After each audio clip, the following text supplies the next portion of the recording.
പാലാ നഗരസഭയിലേക്ക് തിരഞ്ഞെടുക്കപ്പെട്ട കൗൺസിലർമാർ സത്യപ്രതിജ്ഞ ചെയ്തു. നഗരസഭയിലെ 26 വാർഡുകളിലേക്ക് തിരഞ്ഞെടുക്കപ്പെട്ട കൗൺസിലർമാരുടെ സത്യപ്രതിജ്ഞാ ചടങ്ങാണ് നടന്നത്.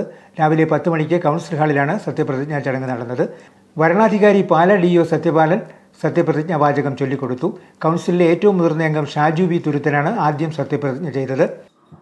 പാലാ മുനിസിപ്പൽ കൗൺസിലിലെ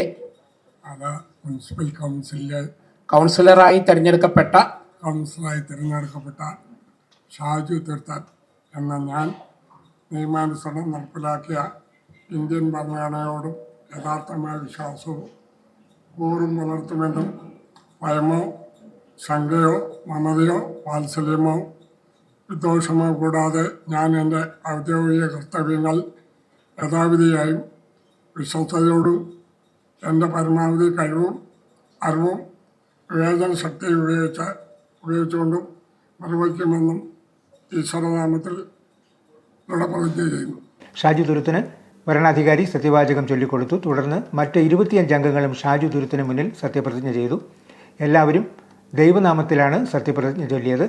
മാണി സി കാപ്പൻ MLAയും സത്യപ്രതിജ്ഞാ ചടങ്ങ് വീക്ഷിക്കാനെത്തി. കൗൺസിലർമാരുടെ അടുത്ത ബന്ധുക്കളും രാഷ്ട്രീയ നേതാക്കളും പൊതുജനങ്ങളും ചടങ്ങിൽ പങ്കെടുത്തു. സത്യപ്രതിജ്ഞാ ചടങ്ങിന് ശേഷം മുതിർന്ന അംഗം ഷാജു തുരുത്തൻ്റെ അധ്യക്ഷതയിൽ ആദ്യ കൗൺസിൽ യോഗവും ചേർന്നു. ഡിസംബർ 26 നഗരസഭാ ചെയർമാൻ വൈസ് ചെയർമാൻ തെരഞ്ഞെടുപ്പ് നടക്കും.